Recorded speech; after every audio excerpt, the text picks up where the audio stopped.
Hello and welcome back to our channel, How to Log In. Today in this video, I'm going to show you how to log into your Bremer Bank account.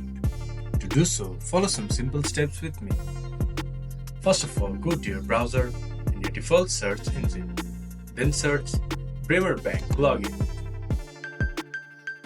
Then go to Bremer Bank or go to www.bremer.com. Then click to log in from the top right corner. Then select your account type and your online system, then click login. Once the page has been loaded up, enter your user ID, then press continue.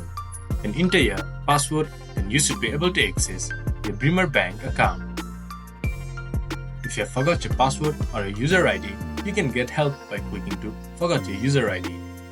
And if you are new to Bremer Bank, you can get enrolled by clicking up to sign up.